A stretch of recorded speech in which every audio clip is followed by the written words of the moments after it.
This is the Heartbreak Hotel. This is well, I'll stop singing because this will be the Heartbreak Hotel for the next 6 to 8 minutes. So welcome back to my channel, guys. My name is Tiffany, and I think with the quarantine and everything that's happening, it's had me reflecting on the good and bad experience of my life, and especially wanted to share the lessons I've learned from heartbreak, lessons about life and relationships and love. And the thing about heartbreak is when you're experiencing a heartbreak, you're not exactly thinking, oh, this is amazing, I'm learning so much. No, a heartbreak is not something you would wish on your worst enemy. So in that moment, you're actually not wanting the experience, but unfortunately, it has to unravel. So all you have to do is just accept it and let it change you.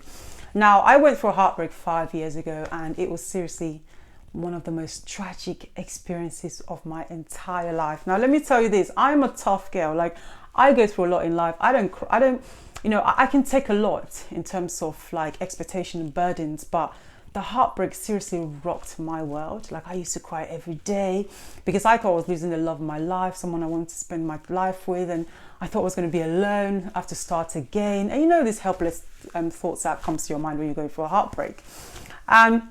What I think is especially tragic about heartbreak, right, is in twofold. So let me explain that. So one, I think, is the memories, because you're looking back on what you think is a glorious past. The times when we went to this restaurant, we went to this bar together, the way that he holds my hand every time we cross the road.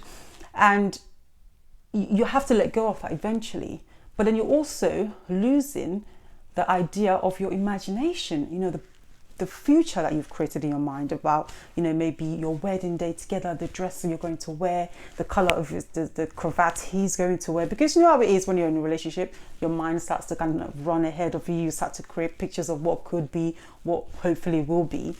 So when you experience a heartbreak, you're actually you're losing both sides of your imagination. I think that's really hard to deal with.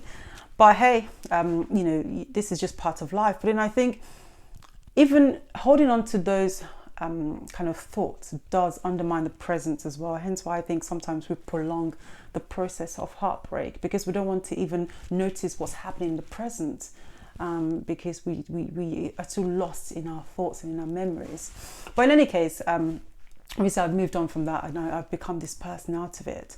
But the lessons I learned today from heartbreak, I think one key one is that physical presence is not equivalent to emotional investment, and it's not also equivalent to love.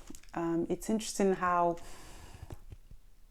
when you're dating someone, I think sometimes we have like a rose-tinted lenses on, so you don't actually see things as they are. You lose your sense of discernment because you're so excited, and maybe you want to see what you choose to see what you want to see. So sometimes you don't quite understand that, even though they're spending time with you, even though they care about you, even though you enjoy each other's company, they're not actually invested in that relationship. Because investment means that that person will be proactive, proactive about making your life easier. Let's say, for example, a situation comes up that they could help you with. Anyone who loves you would actually do something about that situation to help you be better, rather than maybe standing on the side and saying, oh, I hope you work things out.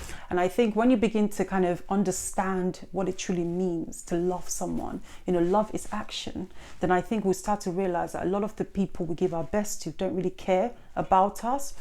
And once you can actually accept as well, I think that maybe this person just doesn't really care about you, then it's hard. I think it's a bitter pill to swallow, but I think it's the best pill to swallow, because then at least you can know where you stand, and you can start to hopefully kind of let go and kind of make sense of it in your head and understand that maybe they're just not as invested in you as you might be in them. And that's the difficult thing, I think, about physical presence. It's just not equivalent to love. It's not an investment.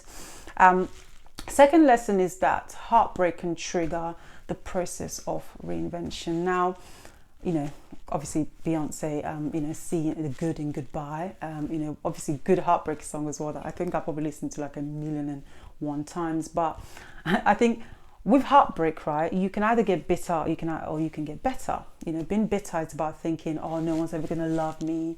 I don't deserve love. I'm not worthy of love. you know, that was my only chance to fall in love and it's not going to happen again. Or you can think better thoughts. We actually, you know, help you to be empowered, which is the fact that maybe just wasn't the right person for you. It's just not the time for you to fall in love. There are other things for you to be getting on with. And when you think those empowering thoughts, I think you can actually move on to use the heartbreak as an engine for growth. You know, to think, what sort of life do I want to create after this? Do I want to create a sort of life that I'm happy to live in on my own, as opposed to thinking that I need someone or feeling like I need to be lost in love to be someone. And I think sometimes we use love as a way to escape ourselves, as if like, okay, I have all this trauma, I have all this pain to deal with in my life, but I'm going to ignore it and just fall in love instead. And hopefully someone will love me enough for me to accept myself. But that's actually, you know, it's one of the worst things you can do, because people treat you as you treat yourself. You know, the way we treat ourselves, it's almost like a mirror. It's a mirror for people. You'll hold up that mirror and people look into it and they treat you in the same way. So I think sometimes it's important for us to work on ourselves. And for me, experiencing the heartbreak made me realize I needed to create a life that was worth living in. You know, I need to pursue my goals, pursue my dreams, become someone, so that, you know, I could have a fulfilling life. And love can be extra, but it's no longer a necessity in that sense. I mean, look at Taylor Swift. I mean, you know, she's created a lot of wealth out of heartbreak. So, you know, you can have the last laugh. Now, my third lesson is that love is not everything. Now, there's a word I came across the other day called bastardize, which I absolutely love. I know it sounds much more dramatic than what it is, but it's like a synonym for bastardize. It's pollution. I think we have certainly polluted love. Let me explain, right? So, as a young girl, I loved fairy tales. Oh, I think I've read every single fairy tale book you can imagine. I know it sounds really sad, but literally every lunchtime I'd sit in the library reading about this and that princess and that handsome prince. And I think it kind of created this unhealthy perspective of love, that love was like this hetero experience that would save me from myself, that would you know, kind of help me to become this person that was just loved and accepted. But I think, you know, love, we have to sometimes put love in its place, and also understand that there's different types of love. Just because you're not in a relationship right now, just because you're not in love, just because you're not getting married like everybody else is getting married, doesn't mean you're not somebody. It just means that you can maybe make time for other things that you love, you know, your family, loving yourself, going on that journey of getting to know who you are, going on adventures. And I think once you can do that, then you can put love in its place. Then it's not like this obsession to fall in love or worship love on a pedestal. Then hopefully when you do meet someone that you love or create a relationship with, and it's much more kind of, it's kind of balanced, and you don't have to lose yourself in the process of falling in love. So yeah, I think there's so much to learn from love, but I think heartbreak certainly taught me so much. And honestly, guys, I could go on and on about the lessons, but I know we don't have that sort of time, so I won't. But yeah, I hope you guys enjoy that. I think heartbreak is certainly one of the most traumatic experiences to have, but it does change us for the better, I think, if we heed the lessons in it. Yeah, and that's it.